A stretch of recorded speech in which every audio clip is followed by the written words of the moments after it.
Queridos, quero compartilhar com vocês uma palavra hoje, e o título dessa palavra é Vencendo as Preocupações. Por favor, repita esse título. Esse título veio ao ler a palavra e me deparar com um versículo escrito pelo apóstolo Paulo aos Coríntios. Ele diz: o que realmente eu quero é que estejais livres de preocupações. Vamos ler juntinhos esse versículo? O que realmente eu quero é que estejais livres de preocupações. Qual é o contexto aqui, queridos? Vamos entender.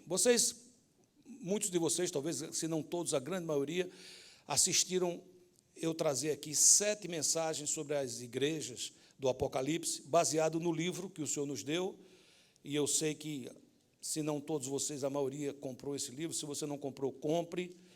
Esse livro tem sido uma bênção. Eu tenho já começado a fazer uma agenda para o Brasil, né? Nós estamos, segundo o pastor André, que é o nosso editor, temos 2.000 livros em São Paulo, né, esperando. Então, a gente já estamos com várias igrejas para isso, mas o mais importante não é você comprar o livro, é você. É você? É você? Diz a quem está do seu lado, diga: compre o livro e leia. Tá certo, querido? Amém. Mas quando nós estávamos pregando sobre a igreja do Apocalipse, deu para perceber que a igreja vivia embaixo de perseguição, sim ou não? Era difícil ser cristão. Não é como hoje, que você entrou no seu carro, saiu de sua casa, chegou aqui nessa igreja, foi recebido com abraços, abraçou seus irmãos, talvez tomou um café gostoso se você chegou a tempo, e estamos aqui agora bem acomodados, num lugar confortável, com ar-condicionado, protegidos. Não era assim. Aqueles irmãos, muitas vezes, tinham que se reunir em lugares inóspitos, às vezes em cemitérios, lugares onde as pessoas não iriam procurá-los, porque cada culto significava risco de morrer. Mesmo assim, a igreja de Coríntios crescia. A igreja de Coríntios, por causa da sua localização geográfica, muitas vezes me lembra Miami, porque Coríntios era uma cidade portuária.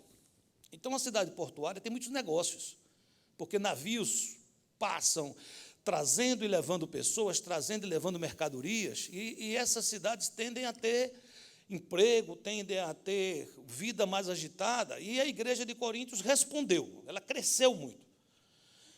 Era uma igreja cheia de dons. Sábado que vem, sexta-noite e sábado, eu vou falar sobre CCM. Já tem um bom número de irmãos inscritos, mas se você não escreveu o seu nome no CCM, você precisa fazer isso hoje. Não saia daqui, coloque o seu nome lá, para que sexta-feira a gente esteja aqui aprendendo sobre dons, sobre talentos, para que você aprenda a ser a pessoa certa, no lugar certo, pelo motivo certo. Amém, queridos? Diga assim: a pessoa certa, no lugar certo, pelo motivo certo. Isso traz paz, traz equilíbrio, traz produtividade. Amém? Eu espero você aqui na sexta-feira. Mas, como eu estou dizendo, essa igreja, uma boa parte do seminário eu vou trazer em trechos dessa igreja. Porque era uma igreja cheia de dons e de ministérios, uma igreja ativa, uma igreja com muita atividade, com muitos eventos, uma igreja viva. Num certo momento, essa igreja, que apesar das perseguições crescia, ela começa a ficar paralisada. E como é que ela começa a se paralisar? Porque eles começam a discutir doutrinas não fundamentais. O que é que significa doutrinas fundamentais? Doutrinas fundamentais são aquelas inegociáveis. Nós sabemos que só há um Deus, Criador de todas as coisas, que nunca foi criado e que sempre existiu.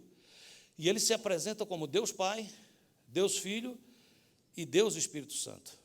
Nós sabemos que Deus Filho se fez homem e habitou entre nós, vimos a sua glória, glória como a do unigênito do Pai. Ele teve uma vida de poder, andou por todos os lugares, pregando, salvando, curando, porque Deus era com ele. Nunca pecou, nem dolo nenhum foi encontrado em sua boca. Por fim, esse justo morreu por mim, morreu por você, morreu pelos nossos pecados. Pagou os meus pecados, pagou os seus pecados. Mas nós sabemos que a morte não pôde detê-lo. Nós sabemos que ele desceu ao Hades, pisou a cabeça da serpente, despojou os principados, desfilou no seu desfile de vitória, e ao terceiro dia ele ressuscitou. Amém, queridos? Após passar aqueles dias aqui se apresentando aos seus discípulos e organizando a igreja, ele é assunto aos céus, ele foi exaltado. Hoje ele está à destra do Pai. A igreja é fundada aos pés dos apóstolos. E todos nós, desde esse momento, estamos esperando a promessa: ele voltará. Diga isso. Quando os apóstolos começam a trazer a doutrina dos apóstolos, você vai encontrar essa doutrina fundamentalizada nas cartas. É quando Paulo ensina sobre graça, ensina sobre as obras que aqueles que são salvos pela graça fazem. Mais do que fazer, eles andam nelas. Que de fato é o quê? É alguém que não tinha nada, alguém que não era nada, alguém que nem era povo, como diz Pedro, agora foi transformado em raça eleita, sacerdócio real, nação santa, um povo de propriedade exclusiva de Deus, com um fim. Qual é o fim? A fim de proclamardes as virtudes daquele que vos chamou das trevas para a sua maravilhosa luz. Ou seja, queridos, a doutrina fundamental é aquela que é inegociável. Jesus é o único Salvador. Jesus é o único caminho. Não há outro intercessor entre o homem e Deus, porque ele é o único ser que é 100% Deus e 100% homem. Porém, existem doutrinas adjacentes, que não são fundamentais. E muitas delas são temporais. Tem a ver com a época. Por exemplo, na igreja de Coríntios, especificamente, foi proibido das mulheres falarem no culto.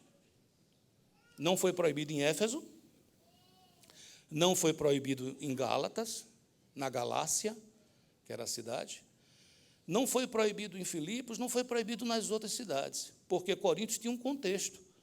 Aquelas irmãs que se convertiam, elas vinham de um culto pagão, tanto elas como seus esposos, elas costumavam raspar sua cabeça, os homens tinham cabelos grandes, e elas como se fossem prostitutas cultuais. Quando elas se convertem, é um choque muito grande, e elas estão cheias de dúvidas, e elas tinham uma certa primazia naquela seita, e elas querem falar, elas querem perguntar, elas querem inquirir, e Paulo diz: pergunte em casa a seus maridos. Mas isso era uma doutrina fundamental? Não, era uma doutrina o quê? Temporal, adjacente, própria para aquela igreja, necessária, de acordo com a angustiosa situação presente. Muitos trazem esse versículo para hoje. Eu tive aqui, algum tempo atrás, uma pessoa que se converteu, não comigo, no Brasil, eu acho que ele era descendente de judeu, ou alguma coisa do Oriente Médio, não estou certo se era palestino, judeu, e ele chegou na nossa igreja num dia que uma irmã estava dando testemunho. Ele se levantou e disse: nessa igreja eu não fico. Igreja que mulher prega, eu não fico, não. Ele estava lutando por uma doutrina fundamental? Não. Você diz: qual é o problema? O problema é que essas doutrinas, às vezes, crescem no nosso coração. Elas crescem tanto que a gente diz: eu só vou andar com quem crê do jeito que eu creio. Então, a gente começa a trazer isso. Existem muitas doutrinas subjacentes. Muitas. O que vestir, o que não vestir, o que falar, o que não falar, o que cantar, o que não cantar. Isso muda de tempos em tempos. O que não muda é o absoluto de Deus. Por exemplo, nunca vai mudar que as mulheres devem se trajar com decência. E que elas devem fazer isso diante do Senhor. E que não esteja a sua beleza nisso, mas a sua beleza esteja dentro de si, dentro do seu coração. Que o que está do lado de fora seja um espelho daquilo que está dentro. Amém? Mas vai mudar de tempos em tempos a moda. Vai ter épocas que mulheres usam calças compridas, e vai ter época que mulher não quer usar calça comprida, só quer usar vestido longo. Agora estamos na época que se usa de tudo, depende do dia, da hora, do instante, sim ou não? Quando eu me converti, há 40 anos atrás, eu encontrei muitas igrejas que as mulheres eram proibidas de usar calça comprida. Isso é uma doutrina fundamental? Não. Poderíamos chamar isso de doutrina de homens? Sim e não. Sim, porque não tem sentido, não está na Bíblia. Agora, se em algum lugar, calças compridas apertadas, que chamavam atenção para o corpo, traziam um apelo de sensualidade, e então, ao invés de aconselhar, de explicar, de orientar, para que as irmãs trocassem essas calças por calças pantalonas melhores e tal, talvez alguém resolveu dizer assim, passa a régua, não usa. Está entendendo, sim ou não? Eu me lembro, quando me converti, que houve um temor muito grande do comunismo, porque o comunismo, naquela época, tanto da China como da Rússia, não sei quantos aqui leram o livro do irmão André, que era uma pessoa que contrabandeava Bíblias, para dar Bíblias às pessoas, porque era proibido entrar Bíblias nesses países. Os cristãos eram presos, encarcerados, igrejas queimadas, como hoje ainda vemos, certo? E naquela época os pastores estavam com tanto medo do comunismo, que tudo que parecesse com qualquer comunista era do diabo. Então eu me lembro da época que nós fomos aconselhados e depois orientados e depois ordenados a não usar barba. Porque barba parecia com Fidel Castro. Estou falando a verdade. Isso não, eu me lembro de ouvir um pastor dizer assim, nós chegamos à conclusão que a pessoa, quando usa barba, é um sinal exterior que ele tem um problema interior. E se cria doutrinas. Você diz, o que é que acontece? Traz tristeza, traz divisão, traz peso, traz preocupação. Tudo que você discute, que separa você do seu irmão, pare, pense, olhe, isso não vem de Deus. Coríntio estava mergulhado nisso. E havia grupos, um dizia, eu sou de Paulo, outro dizia, eu sou de Apolo, outro dizia, eu sou de Cefas, outro dizia, eu sou de Cristo. E Paulo entra dizendo, por acaso Cristo está dividido? Quem é Paulo? Quem é Apolo? Quem é Cefas? Ora, nós somos servos do Senhor, um planta, outro rega, mas é Deus que dá o crescimento. E ele começa a dizer para aquela igreja, vocês estão tirando a visão, a vista do local que fizeram vocês crescerem. No caso deles eram doutrinas, mas outras igrejas hoje podem ser doutrina, pode ser às vezes uma atenção exagerada com as coisas do mundo que está ao redor. Quantas vezes não sabemos mensurar as coisas? Você tem um casal que está servindo bem, que está caminhando bem, que está uma bênção, eles se casam. E quando eles se casam, ele recebe uma unção do Doril. Cadê o casal? Sumiu. Estão casando. Sim, querido, você vai casar a vida toda. Alguém tem que chegar lá e dizer assim, deixa um negócio para vocês. Calma, vou ter uns 50 ou 60 anos pela frente. Então, estão querendo casar demais, perdendo o equilíbrio. Me faça entender, sim ou não?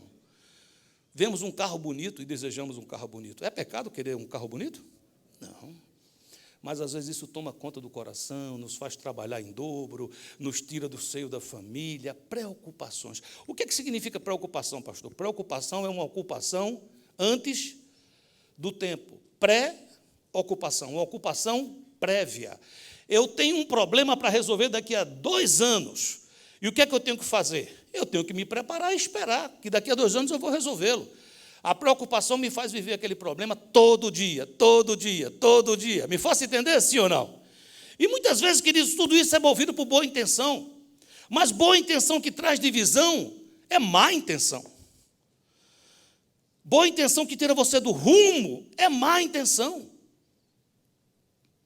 Eu hoje convivo com muitos pastores de muitas denominações. E muitos têm doutrinas adjacentes diferentes das minhas. Eu conheço pastores que, por exemplo, guardam o sábado como se fosse o dia santo. Eu conheço pastores que guardam o domingo como se fosse dia santo.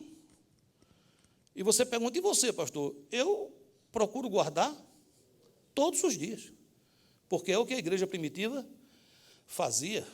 O que Deus quer é que você tenha um espírito sabático. Você falou, o que é isso? Shabat, diga essa palavra.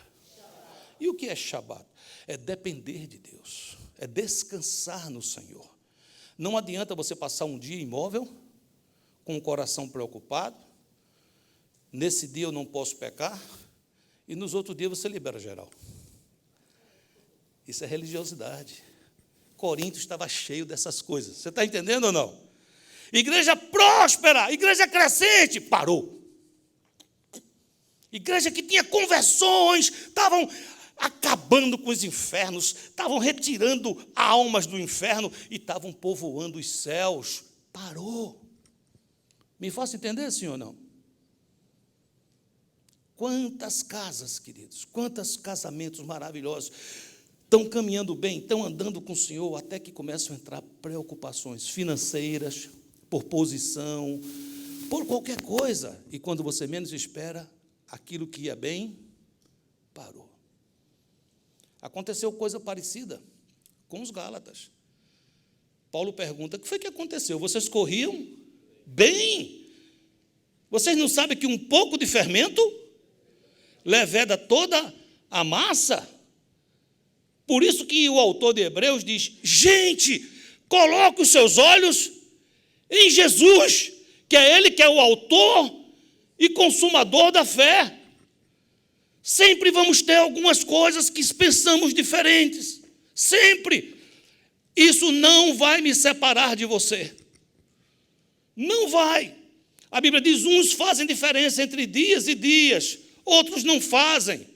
Mas aquele que faz, faça para o Senhor. Aquele que não faz, faça para o Senhor. Porque quer comamos, quer bebamos, devemos fazer tudo isso para a glória do Senhor.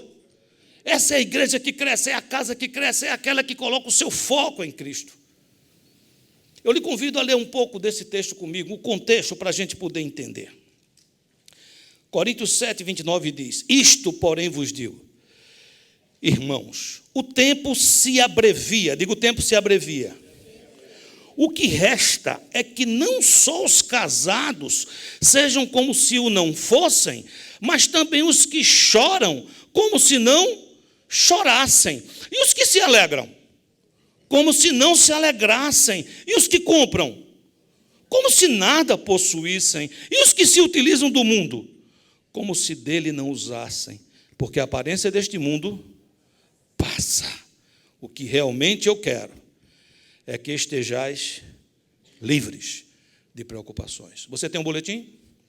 Por favor, coloque sua mão sobre essa porção, que é da palavra de Deus, e ore comigo. Diga: Senhor Deus, essa é a tua palavra, viva, eficaz, mais penetrante do que a espada de dois gumes, que consegue separar a alma do espírito, a razão do espiritual. E eu te peço nesse momento, enche o meu ser com o teu Santo Espírito e me faz entender a tua palavra, a fim de que ela seja vida na minha vida. Em nome de Jesus, amém. Primeiro ponto, querida igreja, que eu posso entender desse texto: nosso tempo neste mundo é breve. Escreva aí no seu boletim: nosso tempo neste mundo é breve.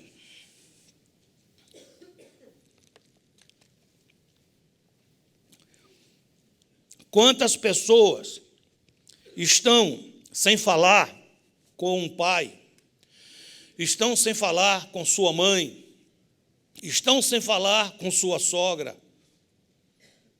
E não pense na cabeça: com a sogra, pastor, é desculpável. Não é.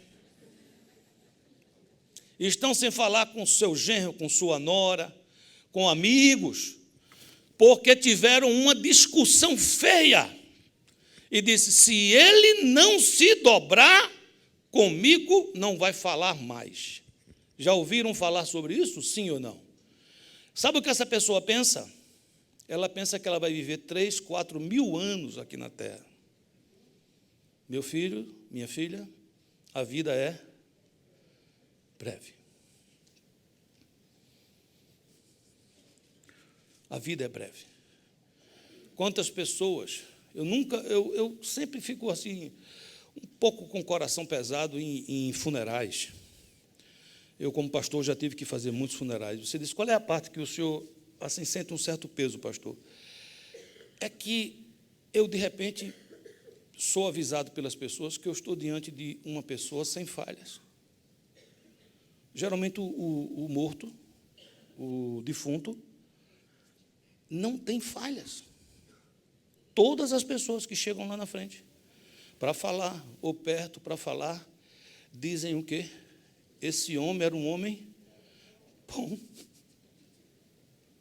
Meu Deus, você não sabe o que esse homem era, mas é uma lista de coisa boa.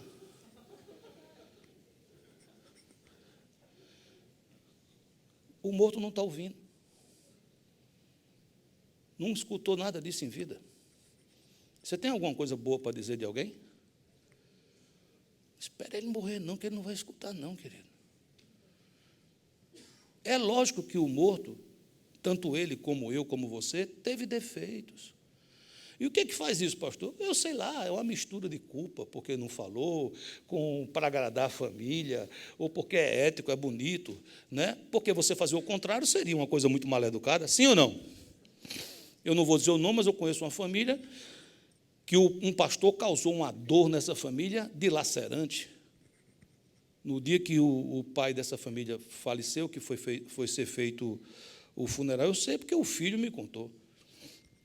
O pastor chegou lá e disse assim, gente, não adianta conversa não, esse homem aqui era um homem ruim, era um homem bêbado, bebia para caramba e tal. E isso foi um desastre, a família se afastou daquele pastor, não é? Então, você fala, o que é que significa tudo isso, pastor? Talvez o pastor devia ter dito essas coisas àquele homem, quando ele era vivo, chamado ele à parte, de vem cá, você está perdendo sua família, você está perdendo sua vida para bebida, você não está vendo, você está se destruindo, você tem uma família linda, você tem uma esposa que te ama, você tem filhos que são aí como flechas na aljava, você precisa se levantar. Eu acho que teria sido mais útil, sim ou não? Diz para quem está do seu lado assim, a vida é tão curta, que eu não vou deixar para depois, não. Eu te amo.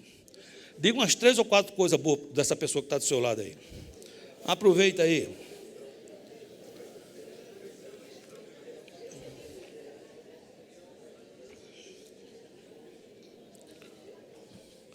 Tiago 4,14 diz, digo-vos que não sabeis o que acontecerá quando? Amanhã. Porque que é a vossa vida? Uma pergunta, por que o que é a vossa vida? E ele responde, é o que a nossa vida?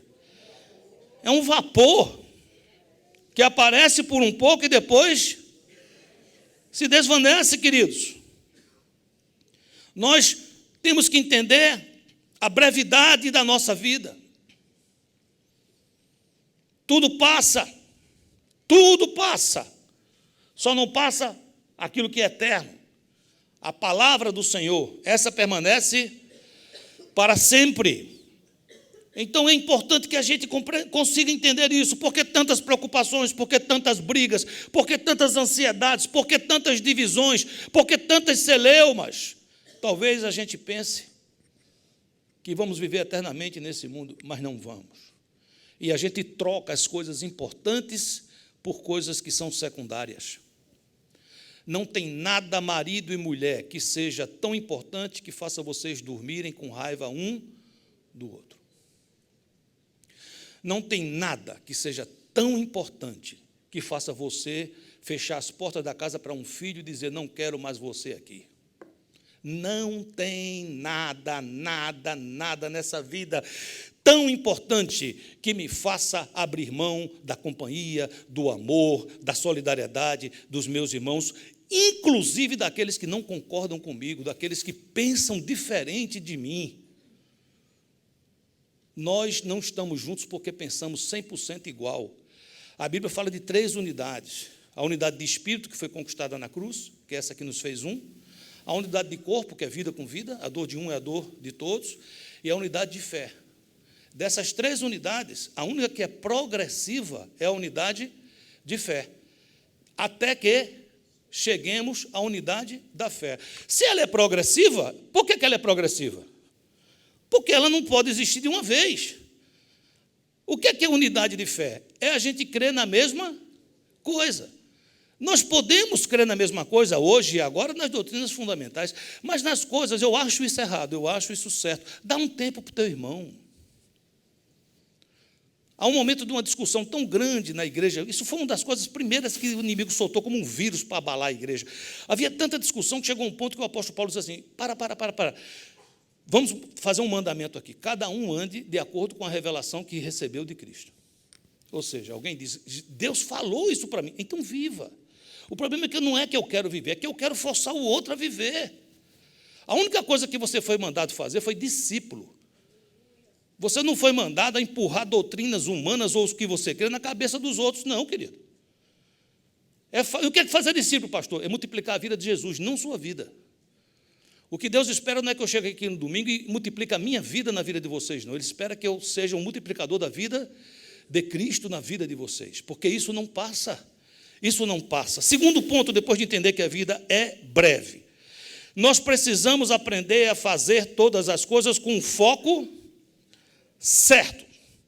Eu não sei se vocês prestaram atenção quando eu li que dizia assim, os casados como se não fossem, os que choram como se não chorassem, os que se alegram como se não alegrassem, os que compram como se nada possuíssem, e os que se utilizam do mundo como se dele não usasse. O que é que o apóstolo está nos ensinando?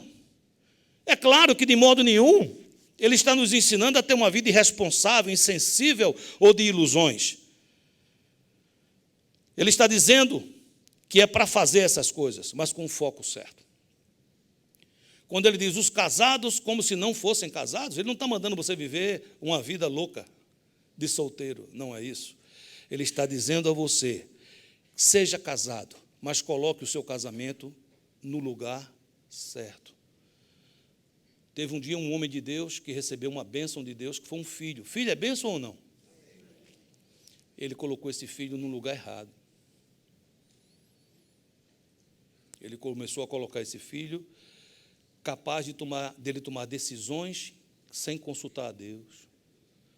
Quando os pais começam a seguir os filhos, em vez dos filhos seguir aos pais, tem um negócio equivocado. É claro, quando os filhos crescem, casam, saem de casa, eles agora têm que viver a vida deles. Mas não tem sentido. Por mais que você ame seu filho de 11, 12, 13, 14, 15, 16 anos, que ele passe a ser o centro de atenções da sua vida. Às vezes abandonamos nossos filhos, é errado. E às vezes idolatramos, é errado. Existe um foco certo, diga foco certo. Quando Abraão começou a colocar Isaac num lugar que não era para colocar, o que foi que Deus fez? Ele pediu, me dá Isaac. Você tem um Isaac na sua casa? Deus está dizendo, me dá Isaac. Me dá Isaac, coloca ele no lugar certo. Isaac pode ser um filho, Isaac pode ser um esposo, Isaac pode ser uma esposa, Isaac pode ser até um carro. Tem vezes que eu demorei tanto para comprar um carro, quando eu comprei, eu estou admirado com o carro, estou olhando para o carro, eu limpo o carro, eu ajeito o carro, eu esqueço até de tomar banho, mas eu dou banho no carro. Eu esqueço de botar desodorante e perfume, mas o carro está cheio daquele cheirinho dentro. Os que compram como se não comprassem. O que é você, querido? Você é mais importante do que esse carro. Não é esse carro que você está andando que lhe valoriza, não. Você é raça eleita. É você andando nesse carro que está valorizando esse carro. Ali dentro está um filho de Deus, uma filha de Deus. Se aquela fábrica soubesse quem é você, ela colocava você numa propaganda, dizendo, veja quem está andando no meu carro. A gente não entende, o foco está errado. Você está entendendo o que eu estou dizendo, sim ou não? Começamos a dar valores exacerbados a coisas que, ainda que sejam importantes, precisam ter seus pesos certos no nosso coração. Teve um homem, querido, chamado Salomão, que se perdeu na multidão de mulheres, bens, poder, chegando a dizer em Eclesiastes 9, goza a vida com a mulher que amas, todos os dias de tua vida, fugaz, os quais Deus te deu debaixo do sol, porque esta é a tua porção nesta vida, pelo trabalho com que te afadigaste debaixo do sol. Tudo quanto te vier à mão para fazer, faze-o conforme as tuas forças. Já pensou? Não é para fazer na força do Senhor, é para fazer conforme a força do teu braço. Porque no além para onde vais, não há obra, nem projetos, nem conhecimento, nem sabedoria alguma. Esse homem estava ensinando algo certo aqui, queridos?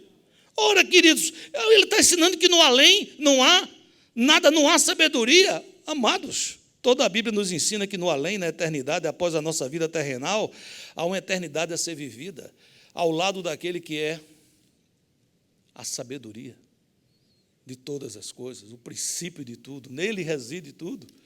E Salomão, por causa da sua doideira, por causa das suas preocupações com bens materiais, com as suas preocupações com ter romances, com a sua preocupação de ser visto como um rei importante, ele se perde nisso tudo. E ele começa a viver chutando o pau da barraca como se não fosse prestar conta. Quando ele começa a chegar à sua velhice, ele entra numa depressão profunda. Eclesiastes 1:2 diz, do riso, disse, é loucura. E da alegria, de que serve? Resolvi no meu coração fazer o quê? Dar-me ao vinho. Poderia ser dar-me ao Rivotril. Poderia ser dar-me ao Lexotan.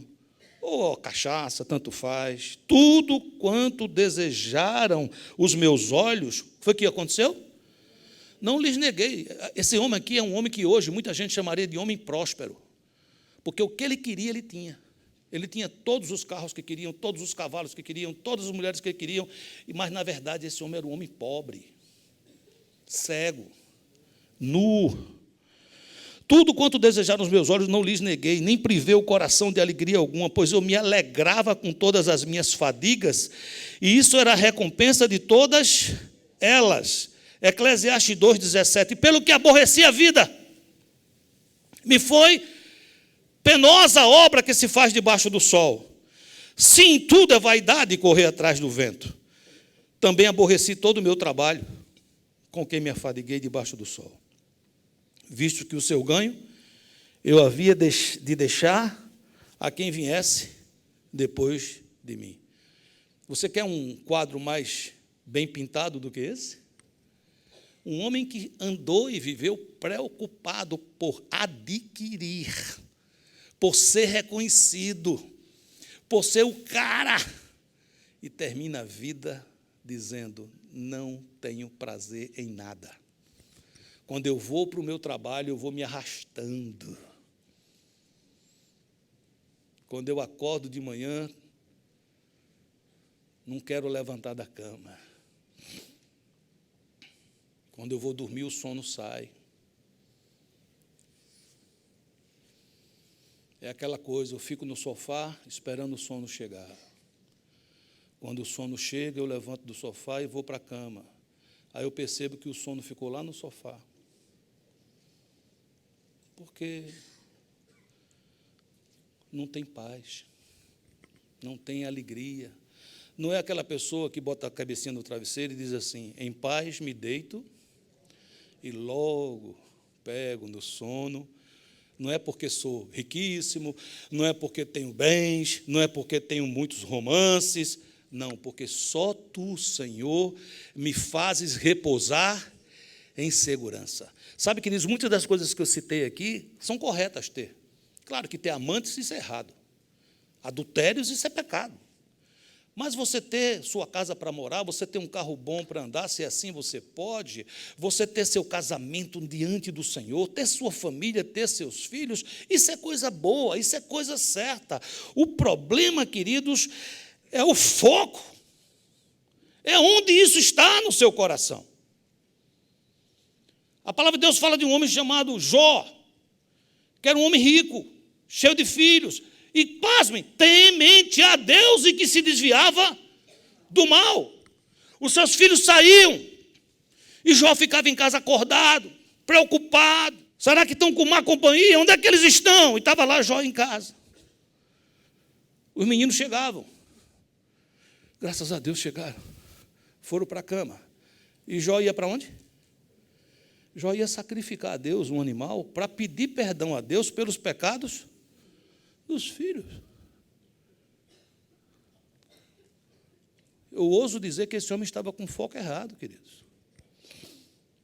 Esperasse a meninada acordar.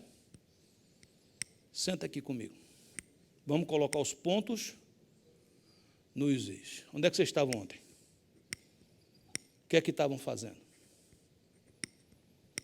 Quem manda sou eu. Não, você mora aqui em casa.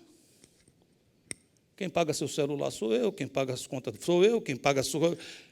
Você está um pouco equivocado, queridinho. Tem hora para sair, tem hora para voltar. E quando você voltar, se você pecou, você precisa de prestar contas com o seu Deus. Você precisa aprender a sair de casa e voltar glorificando ao Senhor. O foco começou a ficar no lugar certo, sim ou não? Nós sabemos o que aconteceu com Jó. Um vendaval, uma tormenta de tantas provações, ele perdeu todos os seus filhos, perdeu todos os seus bens. A única coisa que não perdeu foi a sua mulher, porque ele precisava dela do lado dele, atazanando o juízo dele de manhã, de tarde e de noite, dizendo: eu lhe disse, abandona esse teu Deus e morre.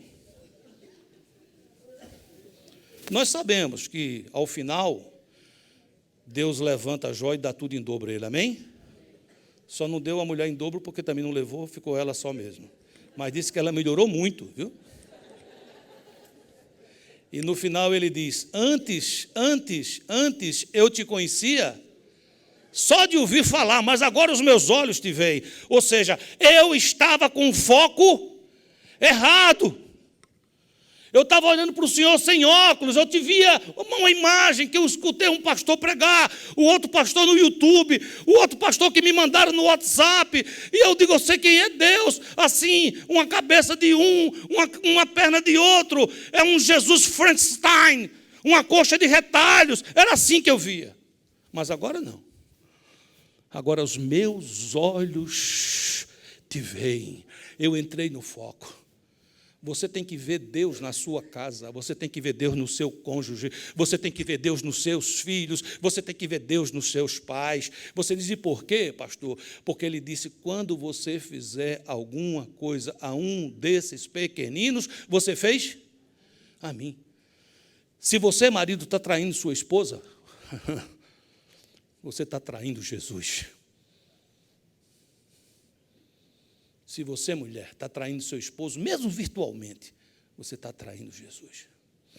Se você, filho, está enganando seus pais e depois dá aquela risadinha como que diz: escapei dessa, você pensa que está enganando o Senhor Jesus, mas Ele vê todas as coisas. É preciso saber utilizar as coisas deste mundo, dando a este uso a dimensão correta. É fonte de vida. O contrário é depressão. Diga assim: quando eu sei utilizar as coisas deste mundo, dando a estas coisas a dimensão correta, é fonte de vida. Amém, queridos? O contrário disso leva a depressão, tristeza, ansiedade e angústia. Terceiro ponto: não só a vida é breve, não só o foco tem que estar no lugar certo, nós temos que saber que tem uma coisa chamada aparência. Diga a palavra aparência. Nós estamos num mundo que precisamos e somos levados a julgar as coisas muitas vezes pela aparência. A aparência deste mundo é passageira e fugaz. 1 Coríntios 7,31 diz: os que se utilizam do mundo como se dele não usassem. Por quê, queridos? Porque a aparência deste mundo passa. Você está há muito tempo trabalhando, lutando, suando, fizeram uma festa na empresa, e lhe chamaram para essa festa, e quando você chega lá, é num hotel 5 estrelas, e é open bar. Não sei se já ouviu falar essa expressão. Já ouviu? Não. É bar aberto com bebida à vontade. E há moças contratadas para serem as recepcionistas, com vestidos bem, que quase não tem, e você está lá, homem de Deus. Não se encante com isso. Essa aparência é mentirosa, ela é fugaz e ela passa. Você está entendendo o que eu estou dizendo, sim ou não? Enganosa é a formosura.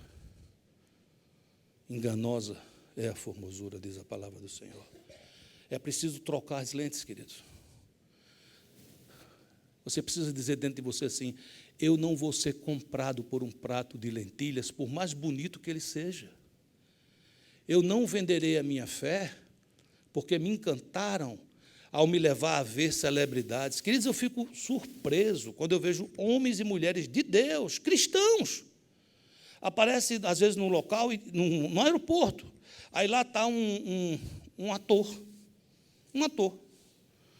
aí o homem de Deus, posso tirar uma foto com você, um selfie, e tira, e bota no Facebook, olha com quem eu estou, aí bota embaixo, está podendo, hein? Está bombando, hein? Muitas vezes aquele ator que você está tirando a foto, quando você pesquisa, largou a mulher, largou os filhos.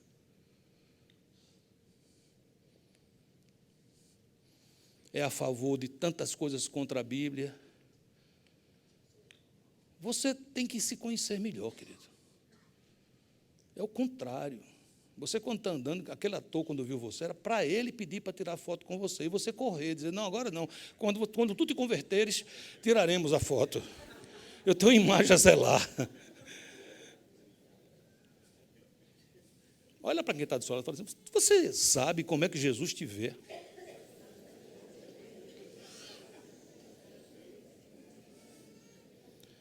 Queridos, olha para mim aqui, ó. Jesus deu a vida por você. Jesus deu a vida por você. Ele te ama, Ele acha você especial, você é a menina dos olhos do Senhor. Não se deixe enganar pelas aparências. O mundo passa, diz João, bem como a sua concupiscência ou os seus desejos. Aquele, porém, que faz a vontade de Deus, permanece para sempre. Diga, aquele que faz a vontade de Deus, permanece para sempre. Vamos fazer a vontade de Deus, igreja, e permaneceremos para sempre. Último ponto para a gente terminar e ir para casa com outro óculos hoje. Quem chegou aqui preocupado vai sair daqui aliviado. Quem chegou cheio de ansiedade vai sair daqui cheio de esperança. Aquele que chegou aqui brigado com um ente familiar, com qualquer problema, você vai consertar. Você diz, como é que eu vou consertar, pastor? A vida é breve, é bem curtinha. Ah, mas foi ele que errou. Foco certo. Ele errou. Pede perdão. Ah, não, pastor, vou pedir perdão quando é ele que tem que pedir perdão. Querido, pede perdão que ele sabe. Quando você pedir perdão, ele vai ficar desconfiado. Porque ele sabe. Mas pede perdão. Diz, eu quero reatar, eu quero ficar perto de você, eu quero andar mais junto de você, eu quero estar do teu lado. Amém, queridos? Você diz, mas por que, pastor, eu devo fazer isso? Porque isso agrada a Deus. Diga assim, isto agrada a Deus. Você diz, como é que o senhor sabe que isso agrada a Deus? Porque está na Bíblia. Jesus disse, perdoai aqueles que praticam ofensas como vocês, do mesmo jeito que você foi perdoado. Jesus orava e o Pai atendia. Diga assim, Jesus orava, o Pai atendia. Jesus orava. Vamos lá, Jesus orava? Jesus orava? Aí um dia ele diz, Pai, eu te dou graças porque tu sempre me ouves. Jesus, quando orava por cura, você sabe o que é que acontecia? Tem alguma ideia? A pessoa era o quê? Curada. Não tinha segunda opção. E um dia ele para e diz, Pai, eu te dou graças porque tu sempre me ouves. E aí ele emenda, mas eu também sempre procuro te agradar. Jesus dá o caminho das pedras. Está entendendo ou não? Ele está dizendo assim, você quer ter sua oração respondida? Sim ou não? Não pergunta a ninguém, não, pergunta a você. Você quer ter suas orações respondidas? Você quer ter uma vida plena, uma vida cheia, uma vida abundante, paz mesmo passando pela tormenta, sim ou não? Você precisa procurar agradar ao Pai. Não é agradar seu patrão. Você diz, por que eu não devo agradar meu patrão? Não estou mandando você desagradar. Eu estou só dizendo assim, não bajule. Agrade Deus. Você diz, mas por que, pastor? Se é o meu patrão que... Não é não. Existe alguém que manda no seu patrão. O nome dele é Jeová. E Yeshua Hamashia é o filho dele. Ele manda no seu patrão. Ele ainda acorda de noite, reis, e balança e diz, você vai fazer isso pelo meu servo. Você sabia disso ou não? Quando a gente lê a história de Esther, eu sei que as mulheres estudaram, sim ou não, pastora? Pastora, vem aqui, me conta a história do rei que acordou de madrugada. Eu sei que você está com isso melhor do que eu aqui, você conta aqui.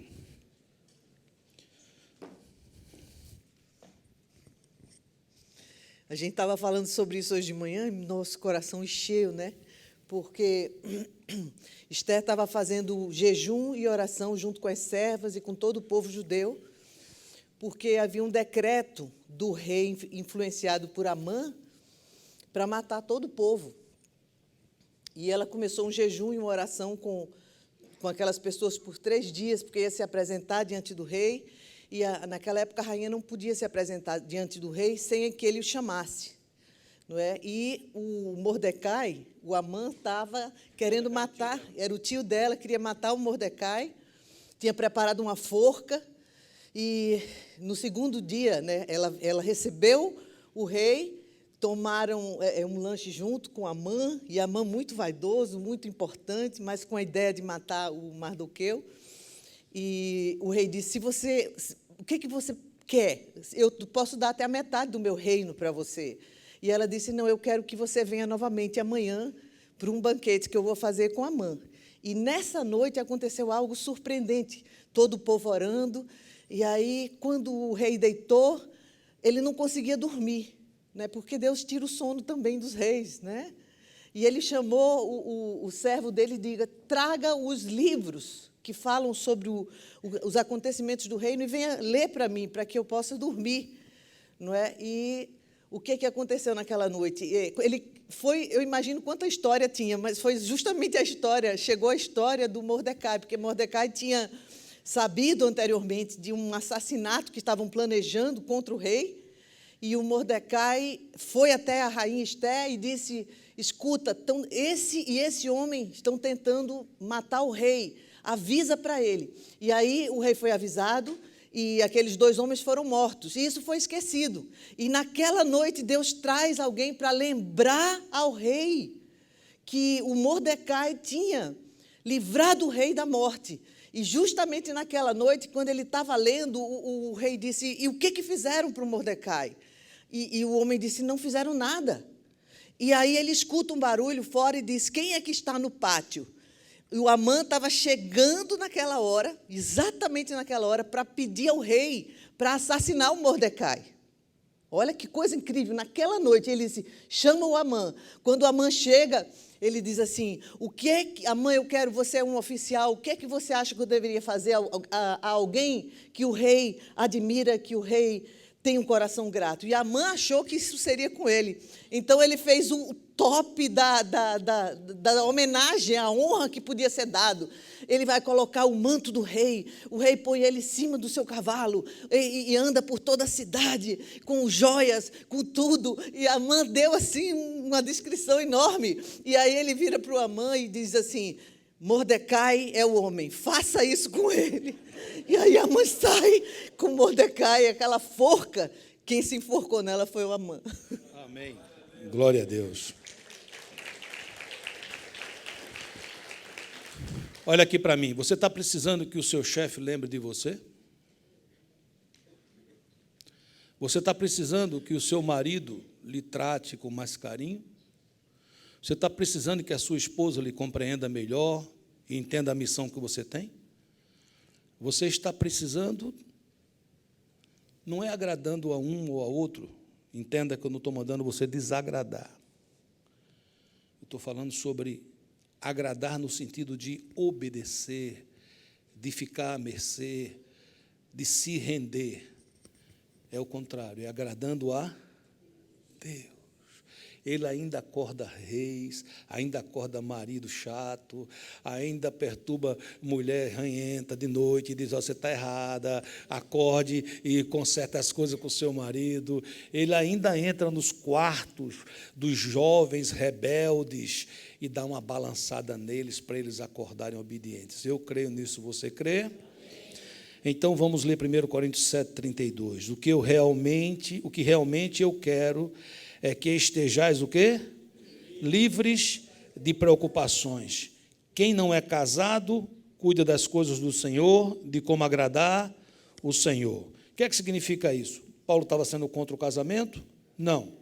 Existia algo, naquele momento, eu tenho que dizer a vocês, que era uma perseguição muito grande. É lógico que os apóstolos, os pregadores que eram solteiros, tinham mais facilidade de fugir, mais facilidade de se esconder, mais facilidade de pregar e, de repente, estar em outro lugar. Aqueles que eram casados eram mais fáceis de serem capturados, porque tinha uma família, tinham crianças. Ele fugia, mas a mulher com os filhos eram presos, ele voltava e se entregava. Então, por isso que Paulo está dizendo assim, era melhor nesse tempo que vocês não se casassem. Não é que ele está dizendo que não é para casar, ele está dizendo assim, por causa dessas coisas. Mas se você casar, haja como se você não fosse casado. E o que ele está dizendo isso não é no sentido de você se achar solteiro. O que ele está dizendo isso, que o problema aqui não é o matrimônio, porque isso era a coisa relativa da época que paralisava muitos por medo da sua família ser perseguida, mas, na verdade, eram os compromissos que eram feitos nos casamentos. Esses compromissos que a gente faz no casamento, por exemplo, eles estão embaixo do compromisso que você faz com Deus. Eu fiz um compromisso de ser fiel à minha esposa até a morte, embaixo do compromisso que eu tenho de ser fiel a Deus. Se a minha esposa, um dia, por mais que eu a ame, começar a agir de uma maneira que perturba a minha fé, que me faz afastar do Senhor, eu tenho que sentar com ela e dizer assim: escute, a minha prioridade é agradar a Deus. Lhe respeito e lhe amo, mas nisso aqui eu não estou contigo. Você entende o que é agradar a Deus? Queridos, talvez você não saiba, mas quando a gente se entrega a Jesus, nós morremos e ressuscitamos. Se eu apenas dissesse que você, quando aceita Jesus, você ressuscita, você talvez fique feliz com isso. Mas eu nunca vi alguém ressuscitar que primeiro não tivesse que morrer. Colossenses 3:1 diz: portanto, se fostes ressuscitados juntamente com Cristo, buscai as coisas lá do alto, onde Cristo vive, assentado à direita de Deus. Pensai, mas pensai em quê? Nas coisas do alto, não nas que são aqui da terra. Agradar a Deus é o segredo para uma vida livre e vitoriosa de preocupações. Números 14:8 diz: se o Senhor se agradar de nós, Ele nos fará entrar nessa terra onde manam leite e mel e nos dará a nós. Você diz: qual é o maior inimigo, pastor, que eu vou ter para viver uma vida que agrade a Deus? O maior inimigo é você.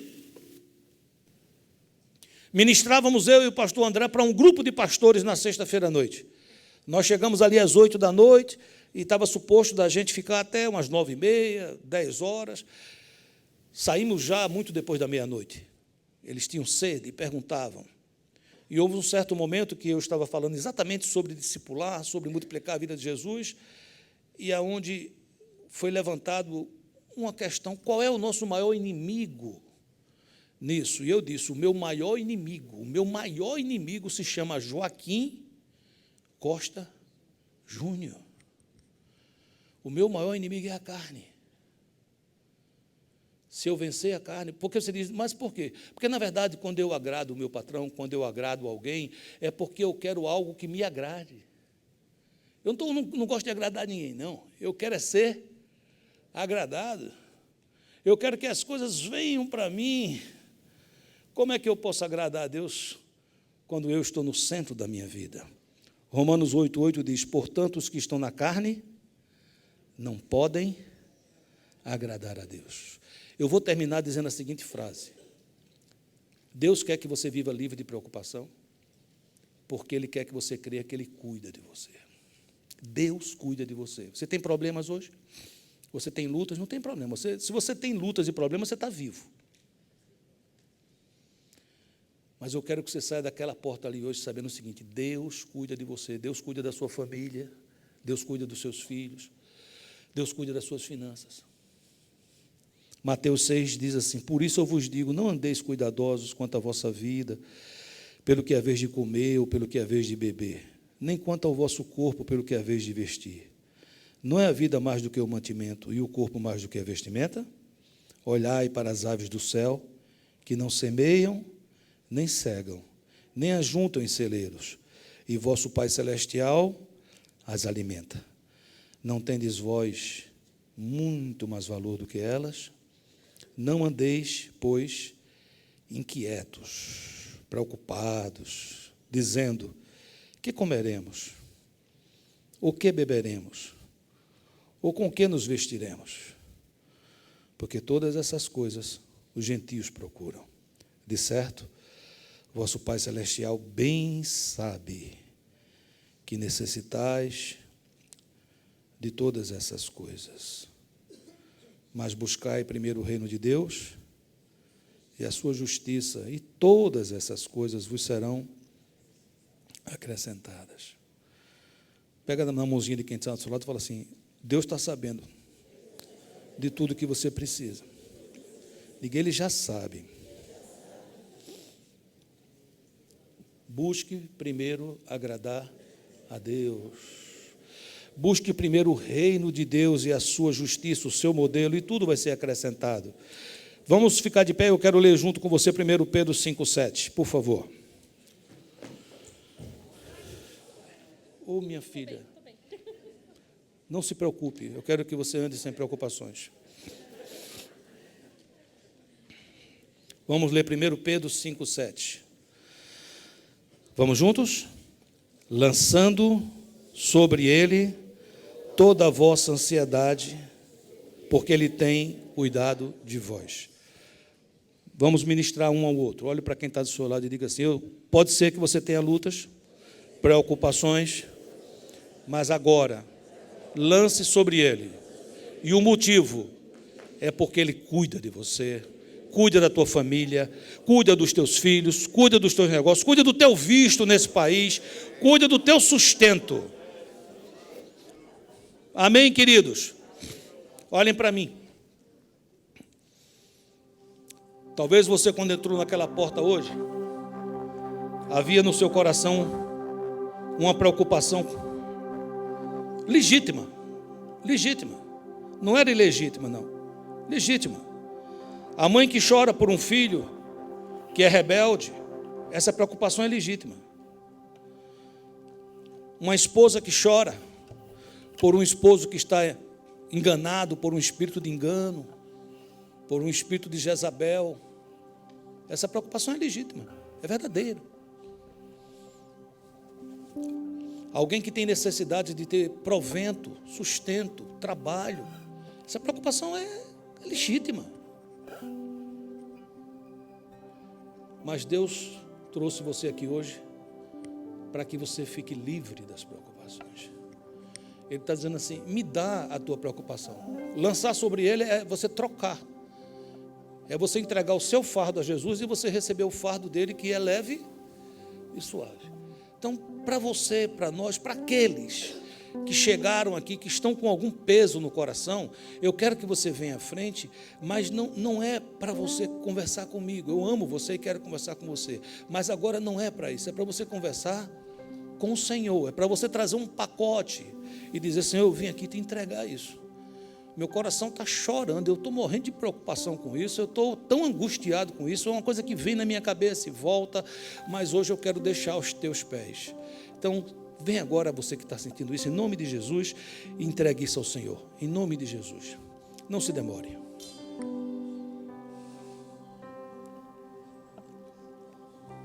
Toma-me, rendido estou aos pés da cruz, me encontrei, tudo que tenho te entrego, ó Deus.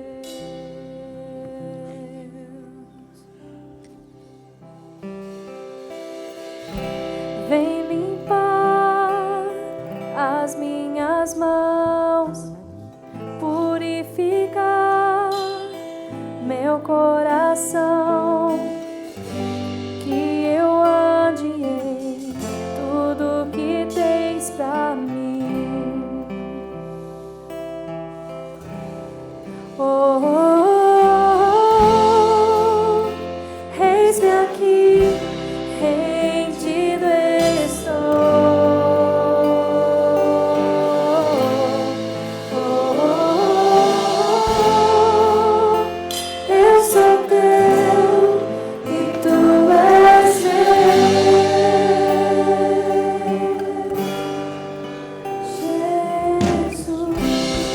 Diga esse nome, Jesus. Jesus. Levanta a sua mãozinha assim, ó. Entrega para Ele. Senhor, o Senhor está vendo, Pai, o coração de cada um, o choro, a angústia, o peso, noites de sono que são retiradas. Procura esquecer, volta de novo na cabeça. Queria pedir que o Senhor mandasse anjos agora recolher essas preocupações. Manda dos teus altos céus, do teu trono, Senhor. Manda anjos aqui, Senhor, recolhendo essas preocupações, levando ao teu trono de graça, colocando naquela taça onde estão as orações dos santos diante do teu trono. Aqui, Senhor, é o teu povo, Senhor, teu povo. Livra-os de amarras, livra-os de preocupações, põe neles um espírito de alegria, de paz, essa paz que não dá para explicar, essa paz que ela sobrepassa toda a maneira de entender, toda a forma de entendimento, porque não é uma paz que precisa que as coisas mudem primeiro, é uma paz que nos muda primeiro, antes da situação ser mudada. E eu quero, em nome de Jesus, pedir, Senhor, que o Senhor receba carinhosamente, Senhor, cada ansiedade, cada preocupação, cada luta. E eu te suplico, Senhor, examina cada caso, Senhor. Examina cada caso, Senhor. Examina cada caso, Senhor. E libera a tua bênção sobre a tua igreja, Senhor. Libera a tua bênção sobre cada um que está aqui, Senhor. Libera a tua bênção sobre cada um que está aqui, Senhor. Libera a tua bênção, Senhor. Permita ver cura nas casas, Senhor. Permita ver cura física, Senhor, em nome de Jesus. Eu te suplico, Senhor, que permita, meu Deus, que esses olhos que choram hoje possam ver o casamento restaurado, possam ver seus filhos andando na graça e no conhecimento de Jesus, que possam ver seus pais aos pés do Senhor Jesus. Ó Deus, examina cada caso e libera o teu favor. Eu sei que o Senhor pode, e nós cremos que se o Senhor quiser, o Senhor pode. Dá-nos um coração que te agrade. Nós queremos viver uma vida que te agrade. Nos ajuda, Senhor, a ir para a cruz todo dia e te colocar no trono. Ir para a cruz todo dia e te colocar no trono. Nós te amamos, Senhor. Amado da nossa alma, nós te amamos, Senhor. Nós te amamos, Senhor. Ore comigo, diga assim: Senhor Jesus, eu entrego ao Senhor o meu problema, a minha preocupação, e eu recebo a tua paz. Eu me encho agora da tua paz, inexplicável, sem poder explicar. Eu recebo essa paz que ultrapassa todo entendimento, e eu creio que o Senhor vai lutar a minha luta, o Senhor vai liberar a minha bênção. E eu me comprometo hoje aqui, que à medida que o Senhor for fazendo, eu vou abrir minha boca, eu não vou esconder, eu não vou reter honra, eu não vou reter glória. Eu abrirei a minha boca e direi: o Senhor fez isto, o Senhor fez isto. E não vamos esperar para o final. Hoje, agora, nós já te agradecemos. Diga: eu te agradeço pela resposta. Em nome de Jesus de Nazaré. Em nome de Jesus de Nazaré. Se você crê, dá um aplauso forte ao Senhor. Aleluia. Você recebeu? Você recebeu por fé? Você recebeu por fé? Se aproxima de alguém, coloca a mão sobre ele e diz: eu, em nome de Jesus, eu profetizo a bênção do Senhor sobre a tua vida. Eu libero a bênção do Senhor sobre a tua vida. Toda ansiedade está sendo retirada, toda preocupação está sendo retirada. Que o Senhor te encha da sua paz, que o Senhor te encha da certeza, da convicção de que Ele está liberando a bênção sobre você, sobre a tua casa, sobre a tua vida, em nome de Jesus de Nazaré. Glória a Deus. Pastor Marcos, fiquem aqui comigo ainda, fiquem aqui comigo, não saiam não. Vamos orar. É possível que aqui hoje tenham pessoas que queiram entregar a vida a Jesus. Nessa hora se trava uma batalha, se trava uma luta. Então vamos juntos orar, interceder, para que correntes sejam quebradas hoje. Amém. Queria convidar toda a igreja que me apoiasse nesse momento em oração. Todos aqueles que nos assistem através das redes sociais, você que está aqui. Hoje nós queremos fazer um convite para você, para que hoje você possa entregar a sua vida a Jesus. O nosso Deus é um Deus de pacto, é um Deus de aliança. E a palavra diz no livro de Romanos capítulo 8, diz assim: se com a sua boca confessares que Jesus Cristo ressuscitou dentre os mortos, você será salvo. Por quê? Porque com o coração se crê para a justiça, mas com a sua boca você deve confessar para a sua salvação. E a palavra de Deus também diz que o Senhor está à porta, e Ele toca o teu coração, Ele bate a porta. E se ouvires a voz, você abrir a porta, Ele entrará, ceará contigo, Ele vai ter comunhão e intimidade com você. Deus te ama, mas Ele não quer que você o siga de longe, apenas que o conheça como foi falado, mas que você o conheça verdadeiramente. Mas para isso, você precisa convidar Ele, para que Ele entre. E eu quero fazer isso, eu queria que toda a igreja me apoiasse nesse momento. E que você fizesse essa oração, você que está na sua casa, eu gostaria que você também repetisse essa oração de todo o seu coração. Amém? Feche seus olhos, baixe sua cabeça e repita essa oração comigo, dizendo assim: Senhor Jesus, hoje, diante da tua igreja, eu te recebo na minha vida como único Senhor e suficiente Salvador. Escreve o meu nome no livro da vida, onde ninguém poderá mais apagar. Perdoa os meus pecados. Muito obrigado por me receber como teu filho amado. E eu te recebo como único Deus da minha vida. Muito obrigado, em nome de Jesus. Aleluia, glória a Deus, amém. Eu quero fazer mais uma oração. Quero confirmar, se você está aqui e você fez essa oração hoje, entregando a sua vida, eu quero orar por você, selando esse momento, confirmando esse momento. Esse é um momento teu e Deus. E eu quero que você, onde está, se você fez essa oração e hoje entregou sua vida, levanta uma das suas mãos. Se tem alguém aqui que fez essa oração, aqui na frente, se tem alguém, esse é o momento teu e Deus. Levante a sua mão, eu quero orar por você. Todos aqui já receberam Jesus. Se tem alguém, não tenha vergonha, porque a palavra de Deus diz que se nós confessarmos Jesus diante dos homens, Ele nos confessará diante de Deus. Então eu quero dar mais uma oportunidade. Levante sua mão se você fez sua oração hoje. Amém? Todos aqui já receberam Jesus. Então vamos orar para aqueles que estão nas suas casas. Eu quero que toda a igreja levante as mãos e vamos abençoar essas vidas. Pai, nós abençoamos agora essas vidas que hoje estão fazendo essa decisão, que hoje estão entregando as suas vidas a Ti. Nós os abençoamos. Declaramos agora que eles pertencem à família de Deus, que é a Tua igreja. e as portas do inferno não prevalecerão contra a tua igreja, porque é uma promessa tua. Nós os abençoamos com todas as sortes de bênçãos espirituais, emocionais, físicas, e declaramos bem-vindos à família de Deus, e o povo de Deus diz amém e amém. Dê um abraço na pessoa que está ao seu lado. Bem-vindo em nome de Jesus, livres de preocupações, amém?